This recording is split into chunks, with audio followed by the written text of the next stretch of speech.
तो जनवरी की 12 तारीख हो चुकी है। बस 10-15 दिन में जनवरी खत्म, फरवरी स्टार्ट होते ही फिर आपकी टेंशन स्टार्ट।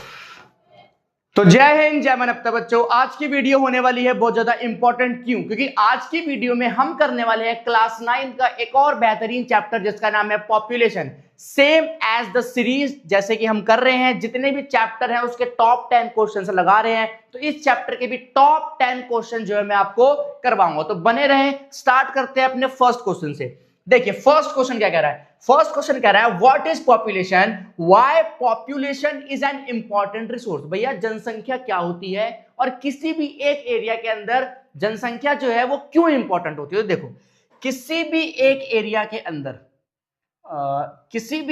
के अंदर मान लेते हैं कोई एरिया है, कोई एरिया है, किसी भी एक एरिया के अंदर नंबर ऑफ पीपल, किसी भी एक एरिया के अंदर नंबर ऑफ पीपल जो है कि भैया किसी भी एरिया में जितने भी लोग रहते हैं उन्हीं को हम क्या बोलते हैं, पॉपुलेशन। समझ में आ गया?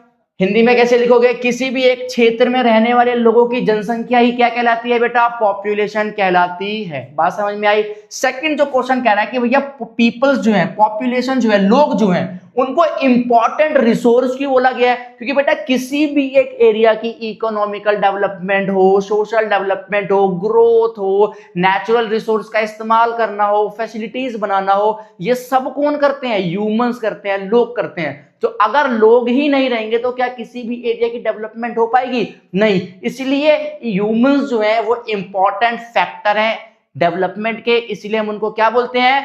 हम उनको बोलते हैं रिसोर्स। उनको हम क्या बोलते हैं? रिसोर्स। तो एक बार आंसर देखते हैं, हमारा आंसर क्या कह रहा है। क्वेश्चन आपको समझ में आया? जनसंख्या क्या है और जनसंख्या एक इंपॉर्टेंट रिसोर्स क्यों है। आंसर देखते हैं क्या कह रहा है। आंसर कह रहा है population refers to the total number of people living in a particular area. मैंने आपको बताया किसी भी एक पर्टिकुलर एरिया में जितने भी लोग रहते हैं उसी को बोलते हैं population. Population is considered an important resource because people produce goods, develop technology and use natural resource for economic development। आपको बात समझ में आई? किसी भी एक एरिया के अंदर इकोनॉमिक डेवलपमेंट है या फिर रिसोर्स का इस्तेमाल करना है, फैसिलिटी बनाना है, उस एरिया की ग्रोथ करवानी है, डेवलपमेंट करवाना है। ग्रोथ डेवलपमेंट बोलो तो विकास एंड वृद्धि, वो सब किस पे डिपेंड करते हैं? वहां के लोगों पे। इसलिए लोग जो है इंपॉर्टेंट रिसोर्स भी कहलाते हैं। चलिए नेक्स्ट क्वेश्चन की तरफ बढ़ते हैं। नेक्स्ट क्वेश्चन हमारा कह रहा है what are the main factor affecting population distribution. आराम से समझते हैं इस क्वेश्चन को। क्या रहा है भैया,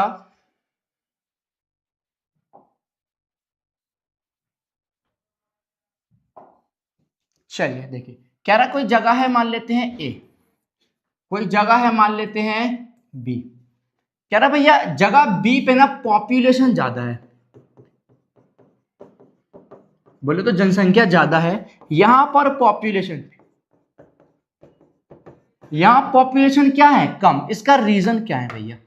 तो इसके पीछे आंसर हमारे इसी क्वेश्चन का। हमारा क्वेश्चन कह रहा है भैया कहीं पर ना जनसंख्या कम और कहीं पर जनसंख्या कम क्यों, ज्यादा क्यों होती है? कहीं पर कम कहीं पर ज्यादा क्यों होती है? जैसे कि जगह ए पे पॉपुलेशन कम है, जगह बी पॉपुलेशन ज्यादा है। तो इसके कुछ फैक्टर्स होते हैं। जहां पर रिसोर्सेज होंगे, जहां रिसोर्स होगा, जहां बेटे साफ पानी होगा, जहां क्लाइमेट अच्छा होगा, ठीक है, जहां पर मैं बात कर रहा हूं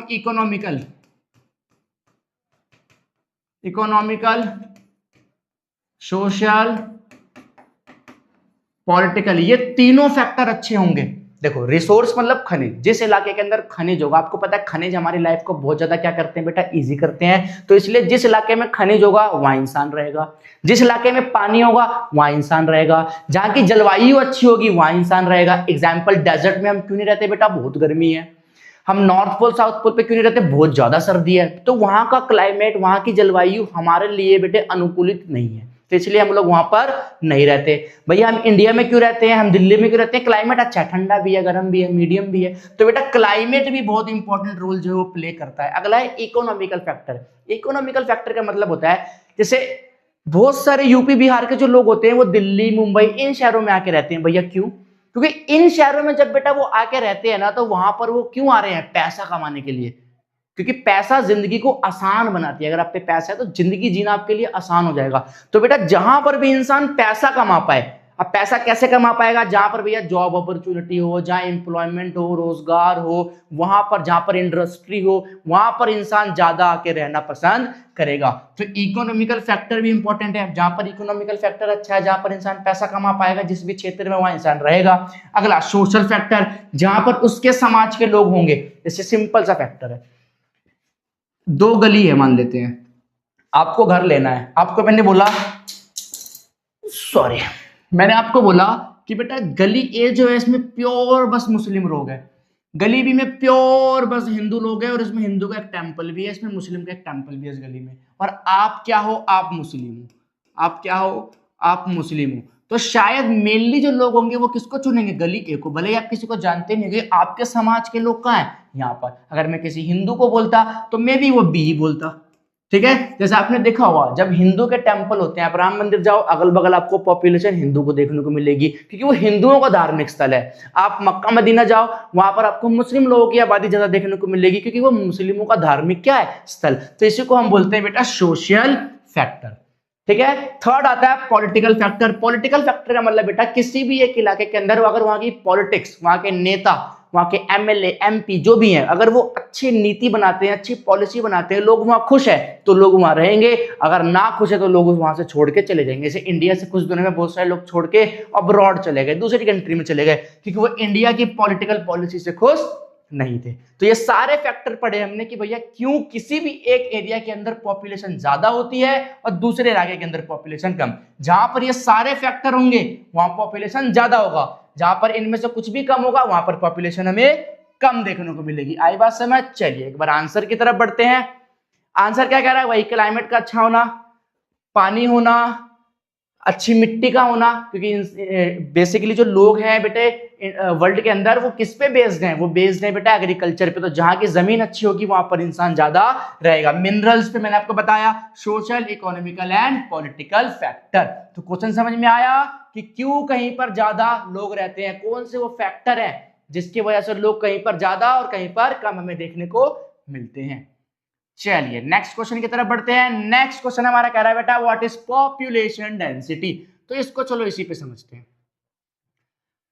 पॉपुलेशन डेंसिटी समझते हैं बेटा। पॉपुलेशन डेंसिटी का सिंपल मतलब होता है, मान लेते कोई एरिया है, ठीक है, कोई जगह है ढोलकपुर नाम की, इसके अंदर जब आप घुसोगे, इसके अंदर जब आप क्या करोगे बेटा? घुसोगे तो जैसे मान लो मैं घुस गया, मैं यहाँ हूं, तो 1 किलोमीटर ऐसे, 1 किलोमीटर ऐसे, 1 किलोमीटर ऐसे, 1 किलोमीटर ऐसे, ये जो सर्कल बना इसको बोलते हैं 1 स्क्वायर किलोमीटर। इसको क्या बोलते हैं? 1 स्क्वायर किलोमीटर का area.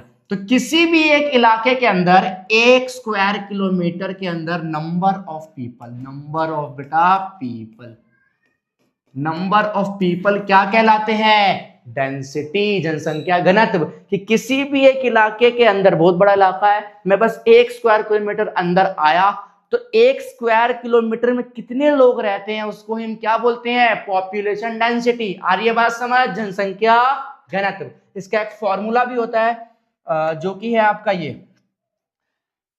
Total number of population divided by total number of area. हम मानते हैं, ऐसे मेरे को किसी ने क्वेश्चन दिया कि भाई कोई जगह है पालम, ठीक है, कोई जगह क्या है? पालम। मुझे क्वेश्चन क्या कर रहा है कि पालम के अंदर ना 1500 लोग रहते हैं और वहां का एरिया जो है वो 100 किलोमीटर का है। आपको बताना है कि उसकी डेंसिटी कितनी होगी। तो सिंपल, आप क्या करो, आपको टोटल एरिया कितना बताया? 1500, सॉरी टोटल पॉपुलेशन कितनी बताई? 1500, टोटल एरिया कितना बताया? 100 किलोमीटर। डिवाइड कर दो, मैथ्स पढ़ी है, 2 0 से 2 0 गया, आंसर क्या हो जाए? 15। तो 15 क्या आया? 15 ये आया कि जब इतने बड़े पालम में आप 1 स्क्वायर किलोमीटर अंदर घुसोगे तो आपको कितने लोग मिलेंगे ऑन एन एवरेज? 15 लोग। तो आ रही है बेटा ये समझ पॉपुलेशन डेंसिटी। चलिए आगे बढ़ते हैं, आंसर देखते हैं। Population density refers to the number of people, sorry persons living per square kilometre of an area. कि किसी भी इलाके के अंदर बेटा जब आप 1 स्क्वायर किलोमीटर अंदर घुसते हो तो जितने भी लोग आपको वहां रहते हुए मिले वो क्या कहलाएगी? Population density. हिंदी वालों जनसंख्या घनत्व। हिंदी वाले बच्चों की कंप्लेंट्स आ रही थी कि भैया आप हिंदी में लिखो, हिंदी में लिखो, हिंदी में लिखो। तो आपके लिए क्वेश्चन जो है मैंने हिंदी में लिख दिए, बाकी समझा मैं आपको बायलैंग्वेज रहा हूं। चलिए अगले क्वेश्चन की तरफ रुक करते हैं गाइस। अगला क्वेश्चन क्या कह रहा है? अगला क्वेश्चन कह रहा है what are the three components of population change. तो इस वर्ड को समझते हैं बेटा। पॉपुलेशन चेंज का मतलब क्या है? किसी भी एक इलाके के अंदर बेटा जब पॉपुलेशन बदल जाती है उसी को अपन क्या बोलते हैं? Population change. इसके कौन से 3 फैक्टर होते हैं बेटा? इसके 3 फैक्टर होते हैं हमारे, birth rate, death rate and migration. भैया बर्थ रेट का क्या मतलब है? बर्थ रेट का मतलब है एक साल में 1000 वुमेन्स ने नंबर ऑफ लाइव बर्थ। ठीक है, एक साल में 1000 औरतों ने कितने जिंदा बच्चे दिए, उसी को हम क्या बोलते हैं बेटा? Birth rate. ठीक है, डेथ रेट सेम इसका उल्टा, एक साल में एक एरिया में कितने लोग मर गए। माइग्रेशन का मतलब होता है बेटे कोई जगह है ए, कोई जगह है बी, मैं जगह ए से डिस्प्लेस होकर जगह बी पे चला गया, विस्थापित होकर जगह बी पे चला गया, इसको अपन क्या बोलते हैं? माइग्रेशन। कि किसी भी एक जगह को छोड़ के दूसरी जगह चले जाना माइग्रेशन कहलाती है। समझ में आ गया? एक होता है नेशनल माइग्रेशन, एक होता है इंटरनेशनल माइग्रेशन। अगर मैं दिल्ली, मुंबई, गोवा, बिहार, यूपी, मैं चेंज तो कर रहा हूं स्टेट, लेकिन मैं एक कंट्री के अंदर ही चेंज कर रहा हूं, तो उसको हम बोलते हैं बेटा नेशनल माइग्रेशन। लेकिन जब आप कंट्री को ही चेंज कर दो, मैं इंडिया छोड़ के America, Russia, China, Brazil, Africa, मैं इन कंट्रीज में जाने लग गया, जब आप कंट्री टू कंट्री डिस्प्लेस हो रहे हो, कंट्री टू कंट्री विस्थापित हो रहे हो, उसको हम बोलते हैं बेटा इंटरनेशनल माइग्रेशन। उसको हम क्या बोलते हैं? International migration. तो यही वो 3 फैक्टर है। जैसे मान लो किसी भी एक इलाके के अंदर बर्थ रेट बढ़ गया, बच्चे ज्यादा पैदा होने लग गए, तो पॉपुलेशन का नंबर बढ़ेगा, पॉपुलेशन में चेंज आ गया, सिंपल। सेकंड केस लेते हैं, किसी इलाके के अंदर डेथ रेट बढ़ गया, लोग तेजी से मरने लग गए, तो पॉपुलेशन का नंबर क्या होगा? घटेगा। किसी भी एक इलाके के अंदर लोग प्रवास करके ज्यादा आने लग गए, तो भी पॉपुलेशन बढ़ेगा। किसी एक इलाके से लोग प्रवास करके माइग्रेशन करके कहीं और जाने लग गए, तो भी नंबर घटेगा। तो ये वो 3 कारण है जिसकी वजह से पॉपुलेशन की जगह पर घटती और बढ़ती है। इन 3 की वजह से पॉपुलेशन में क्या आता है बेटा? चेंज। क्या आता है? चेंज। समझ में आया? पॉपुलेशन चेंज के 3 फैक्टर कौन से बेटा? Birth rate, death rate, migration. बोलो क्या?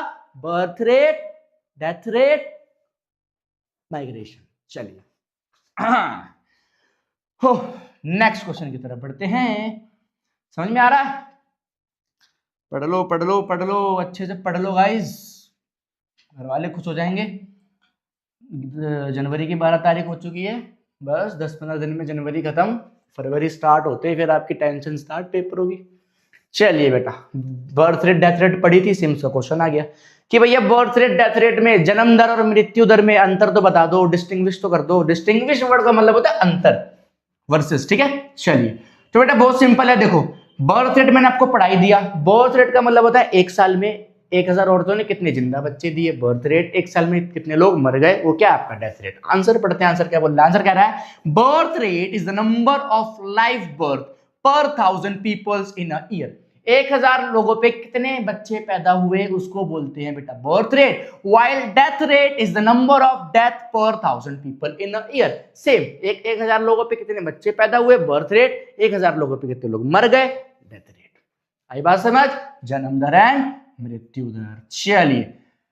चलिए भाई नेक्स्ट क्वेश्चन करते हैं। What is age composition? बेटा क्वेश्चन समझना बहुत इंपॉर्टेंट है। एज कॉम्पोजिशन समझाता हूं आपको। देखो एज कॉम्पोजिशन का मतलब क्या होता है? एज कॉम्पोजिशन का मतलब होता है जैसे 0 से लेकर 14 साल के जो बच्चे होते हैं इनको क्या बोलते हैं? चाइल्ड। इनको क्या बोलते हैं? चाइल्ड, बच्चे। 14 साल से 59 ईयर्स की जो एज होती है उसको बोलते हैं अडल्ट। अडल्ट बोल लो या वर्किंग पॉपुलेशन, इनको ही बोलते हैं वर्किंग पॉपुलेशन। 59 से लेके 60 प्लस जो लोग हैं, 60 प्लस, इनको हम बोलते हैं ओल्ड पीपल। ठीक है, इनको अपन क्या बोलते हैं बेटा? ओल्ड पीपल बोल लो या फिर आप इसको डिपेंड पॉपुलेशन भी बोलते हो। तो इसी को हम बोलते हैं एज स्ट्रक्चर की। पॉपुलेशन जो है वो 3 क्राइटेरिया में बटी होती है कि 0 साल लेके 14 साल तक के जो बच्चे हैं वो बच्चे की कैटेगरी में। अगर आप 15 से लेके 59 की कैटेगरी में आ रहे हो तो आप अडल्ट और वर्किंग पॉपुलेशन कहलाओगे, और अगर आप 60 प्लस जा रहे हो तो आप ओल्ड एज की कैटेगरी में आओगे। किसी भी कंट्री के लिए बेटा सबसे इंपॉर्टेंट पॉपुलेशन जो है वो ये है, और इसी एज में हो तुम, इसीलिए पढ़ लो। इसलिए क्या करो, पढ़ लो। इस एज में पढ़ लोगे तो बेटा अपने जो बच्चे हैं, जो तुम्हारे बच्चे होंगे इस एज वाले, समझो मैं क्या बोल रहा हूं, इस एज में अगर पढ़ लोगे ना तो अपनी आने वाली एज जो है तुम्हारे बच्चों की, उसको क्या कर लोगे बेटा, सिक्योर कर लोगे। और खुद जब 60 प्लस होगे उसको भी तुम क्या कर लोगे, सिक्योर। तभी माँ बाप छोटे बच्चों को इतना फोर्स नहीं करते पढ़ ले, बूढ़े को नहीं करते फोर्स की पढ़ ले, तुम्हें फोर्स करते हैं कि तुम पढ़ लोगे तो तुम 2 जनरेशन ठीक कर सकते हो। तुम पढ़ लोगे, तुम जो वीडियो देख रहे हो, तुम पढ़ लोगे ना तो तुम्हारा आने वाला बच्चा भी सिक्योर। तुम जब 60 प्लस हो जाओगे, जब तुम कहीं पर वर्क नहीं कर पा रहे हो, तुम अपने आप को सिक्योर कर लोगे। तो बेटा इसलिए पढ़ लो। पढ़ लोगे ना गाइस, पढ़ाई जिस दिन तुम्हारे दिमाग में, तुम्हें मजा आने लग जाएगा पढ़ाई में, उस दिन तुम्हें दुनिया से प्यार होने लग जाएगा। तुम्हें हर चीज में कुछ अच्छी सी क्यूरियोसिटी चीज देखने को मिलेगी। तभी देखना ज्यादा पढ़े लिखे लोग जो होते हैं ना साइलेंट होते हैं, वो बिल्कुल तुम्हें लगेगा इमोशनल लेस है, आराम से, ऐसा लगता है ना इमोशन नहीं है, सब कुछ देख रहे होते हो। लेकिन जो कम पढ़ा लिखा होगा बौखलाया होता है, जिंदगी से परेशान, फाइनेंशियली परेशान, घर से परेशान, क्योंकि उसने सही से पढ़ाई नहीं करी। पढ़ा लिखा बंदा हमेशा चिल दिखेगा आपको। ठीक है, चलिए अगले क्वेश्चन की तरफ बढ़ते हैं। आपको समझ में आया है मैंने क्या बताया, एज कॉम्पोजिशन की हमारी पॉपुलेशन जो है वो एज के हिसाब से बटी हुई है। कितने एज में भैया, 3 कैटेगरी में, child, adult and old age. आई बात समझ, चलिए चलिए भाई आगे।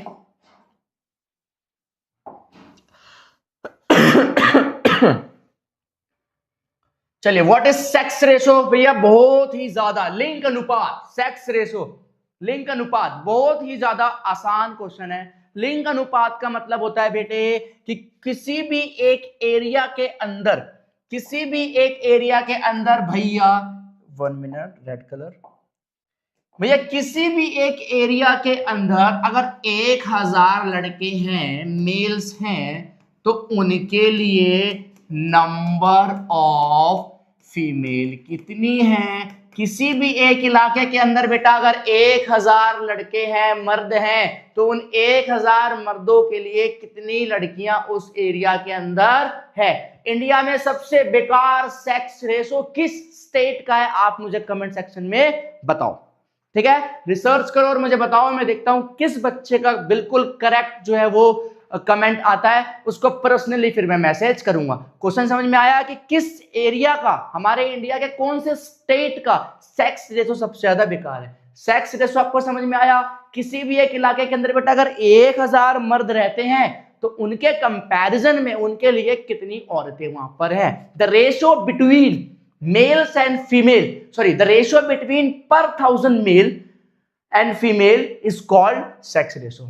आई बात समझ, चलिए आगे बढ़ते हैं। नो पढ़ लेते हैं एक बार आंसर, आओ आंसर पढ़ते हैं ना। Sex ratio is the number of females पर 1000 mails. It is important because it indicates the social status of women in country। इस लास्ट में लाइन का मतलब बताता हूं। देखो, किसी भी एरिया के अंदर 1000 औरतों पे अगर ज्यादा फीमेल्स है, यानी कि उस इलाके के अंदर वुमेन्स की इज्जत अच्छी है, पावर है, राइट्स है, इमेज है अच्छी। किसी भी एक इलाके के अंदर अगर मेल ज्यादा है, फीमेल्स बहुत कम है, तो यानी कि वहां वुमेन्स के साथ वायलेंस हो रही है, वहां वुमेन्स परेशान है, राइट्स नहीं है, अधिकार नहीं है, मारा जा रहा है, तो उस इलाके में आपको काम करने की जरूरत है। तो ये आपको एक सोशल मैसेज भी और सोशल स्टेटस जो है वो दिखाता है किसी भी एक एरिया की। सेम सेक्स रेशो की तरह एक और बहुत ज्यादा इंपॉर्टेंट क्वेश्चन आता है, वो है बेटा व्हाट इज लिटरेसी रेट। साक्षरता दर क्या होती है बेटा। साक्षरता दर का मतलब होता है भैया किसी भी एक इलाके के अंदर कितने लोग पढ़े लिखे हैं, वो होती है साक्षरता दर। आपको पता है इंडिया में पढ़ा लिखा होने के लिए आपको कितना पढ़ना पड़ता है।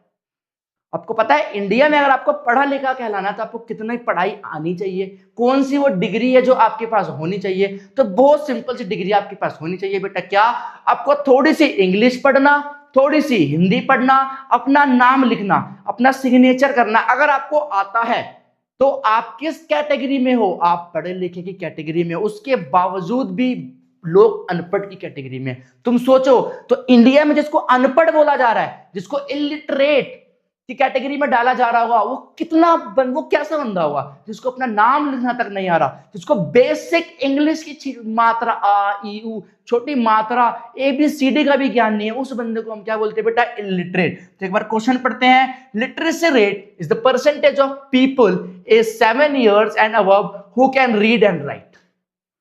आई बात समझ? चलिए, जो 7 साल से प्लस होते हैं ना बेटा, उनको काउंट करते हैं हम कि पढ़ा लिखा है कि नहीं। 7 साल के छोटे बच्चों को इसमें काउंट नहीं किया जाता। चलिए अगला question, what is population growth why is population growth a major concern in India? बहुत इंपॉर्टेंट क्वेश्चन है बेटा। कह रहा भैया इंडिया के अंदर ना पॉपुलेशन बढ़ती जा रही है। इंडिया किसी भी चीज में बेटा आगे हो चाहे ना हो, इंडिया पॉपुलेशन में नंबर 1 पे आ चुका है। आपको पता है सबसे ज्यादा आबादी, सबसे ज्यादा लोग हमारी इंडिया में रहते हैं। तो ये क्वेश्चन कह रहा है कि भैया इंडिया की पॉपुलेशन जो बढ़ती जा रही है इतने रैपिड तरीके से, ये एक प्रॉब्लम क्यों बनती जा रही है? ये प्रॉब्लम इसलिए बनती जा रही है बेटा, क्यों समझो। ये प्रॉब्लम इसलिए है कि किसी भी एक इलाके के अंदर, जैसे मान लेते हैं हम, सिंपल सा एक क्वेश्चन पूछूंगा, आप इसका आंसर समझ जाओगे। मान लेते हैं किसी भी फैमिली में पापा जो हैं वो कमा रहे हैं 100,000, मान लो 1,000 रुपए कमाते हैं। मैं चलो 10,000 कर देते हैं यार, 1,000 रुपए कौन कमाता है आज के टाइम? 10,000 रुपए लोग कमाते हैं और इनके ऊपर जिम्मेदारी है 1 2 3 4 बच्चों की।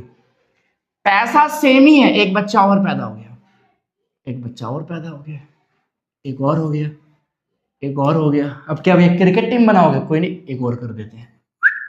अब भैया पापा की इनकम तो कांस्टेंट है, ग्रोथ कहां हो रही है? नंबर ऑफ पीपल्स में। तो होगा क्या? रिसोर्सेज क्या है? लिमिटेड। जनसंख्या बढ़ रही है, क्या क्रिएट होगा? स्कैरसिटी। स्कैरसिटी मतलब कमी। इंडिया के अंदर रिसोर्सेज आपके लिमिटेड हैं, पॉपुलेशन बढ़ती जा रही है, तो क्या क्रिएट हो रहा है बेटे? अनइक्वालिटी क्रिएट हो रही है रिसोर्सेज के अंदर, और हमारा इकोनॉमिकल डेवलपमेंट जो है वो रुक रहा है। आई बात समझ? चलिए एक बार आंसर पे ध्यान देते हैं। आंसर क्या कह रहा है? आंसर कह रहा है बेटे, population growth is a major concern in India because it puts pressure on resources, creates unemployment. देखो बेटा, जहां पर रिसोर्स तो लिमिटेड है, रिसोर्स तो कम हो रही है क्योंकि जनसंख्या बढ़ रही है, अनएम्प्लॉयमेंट बढ़ रही है। एक कंपनी, इंडिया में एम्प्लॉयमेंट क्यों ज्यादा है, अनएम्प्लॉयमेंट क्यों ज्यादा है? क्योंकि लोग बहुत ज्यादा, काम बहुत कम है। तो अनएम्प्लॉयमेंट क्रिएट होगी, गरीबी क्रिएट होगी, हमारा पूरा इकोनॉमिकल डेवलपमेंट जो है वो नहीं हो पाएगा ढंग से। तो ये सब फैक्टर है। चलिए ये हमारा लास्ट क्वेश्चन था। उम्मीद करता हूं ये पूरी की पूरी वीडियो आपको बिल्कुल अच्छे से समझ में आ गई हो। अगर आपको आ गई तो प्लीज आप एक प्यारा सा कमेंट करें ताकि वो पढ़ के मुझे भी खुशी हो, जिस तरीके से ये पढ़ के आपको खुशी हो रही है। समझ में आया? तो that's all, that's your chapter poverty. Thanks you.